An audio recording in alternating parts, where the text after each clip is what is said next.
ಪುಷ್ಪ 2 shoot ಮುಗಿಸಿ ಭಾವುಕರಾದ ರಶ್ಮಿಕಾ ಮಂದಣ್ಣ. ರಶ್ಮಿಕಾ ಮಂದಣ್ಣ ಅವರು ಕಳೆದ ಕೆಲ ವರ್ಷಗಳಿಂದ ಪುಷ್ಪ ಚಿತ್ರದ ಬಗ್ಗೆ ಹೆಚ್ಚು ಗಮನ ಹರಿಸುತ್ತಿದ್ದರು. ಪುಷ್ಪ ಚಿತ್ರದ ಮೊದಲ ಪಾರ್ಟ್ ಹಿಟ್ ಆದ ಬಳಿಕ ಪುಷ್ಪ 2 ಚಿತ್ರದ ಕೆಲಸಗಳು ಆರಂಭ ಆದವು. ಈಗ ಕುಂಬಳಕಾಯಿ ಒಡೆಯುವ ಸಮಯ, ಅರ್ಥಾತ್ ಸಿನಿಮಾದ ಶೂಟಿಂಗ್ ಪೂರ್ಣಗೊಂಡಿದೆ. ಸಿನಿಮಾ ರಿಲೀಸ್ಗೆ ಕೆಲವು ದಿನಗಳು ಬಾಕಿ ಇರುವಾಗ ಪುಷ್ಪ 2 ಚಿತ್ರದ ಶೂಟಿಂಗ್ ಪೂರ್ಣಗೊಂಡಿದೆ. ಕಿಸಿಕ್ ಸಾಂಗ್ನ ಪುಷ್ಪ ತಂಡ ಇತ್ತೀಚೆಗೆ ಚೆನ್ನೈನಲ್ಲಿ ರಿಲೀಸ್ ಮಾಡಿತ್ತು. ಇದಾದ ಬೆನ್ನಲ್ಲೇ ಕೆಲ ಪ್ಯಾಚ್ ವರ್ಕ್ಗಳ ಶೂಟಿಂಗ್ನ ತಂಡ ಮಾಡಿದೆ. ಆ ಬಳಿಕ ಕುಂಬಳಕಾಯಿಯನ್ನು ಒಡೆಯಲಾಗಿದೆ. ಈ ಬಗ್ಗೆ ರಶ್ಮಿಕಾ ಮಾಹಿತಿ ನೀಡಿದ್ದಾರೆ. ಈಗ ಅವರು ಯಾವ ರೀತಿ ಭಾವನೆಗಳನ್ನು ಎದುರಿಸುತ್ತಿದ್ದಾರೆ ಎಂದು ಹೇಳಿದ್ದಾರೆ.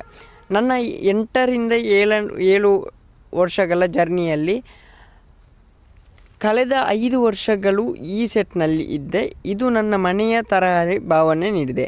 ಇದು ನನ್ನ ಕೊನೆ ದಿನ. ಪಾರ್ಟ್ 3ನ ಸಾಕಷ್ಟು ಕೆಲಸಗಳು ಉಳಿದುಕೊಂಡಿವೆ. ಆದಾಗ್ಯೂ ಇದು ಕೊನೆ ಎಂದು ಭಾಸವಾಗುತ್ತಿದೆ ಎಂದು ರಶ್ಮಿಕಾ ಬರೆದುಕೊಂಡಿದ್ದಾರೆ.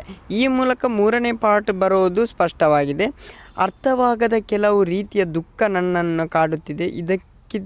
ಇದ್ದಕ್ಕಿದ್ದಂತೆ ಎಲ್ಲ ಭಾವನೆಗಳು ಒಟ್ಟಿಗೆ ಸೇರಿಕೊಂಡಂತೆ ಭಾಸವಾಗುತ್ತಿದೆ ಎಂದು ಬರೆದುಕೊಂಡಿದ್ದಾರೆ.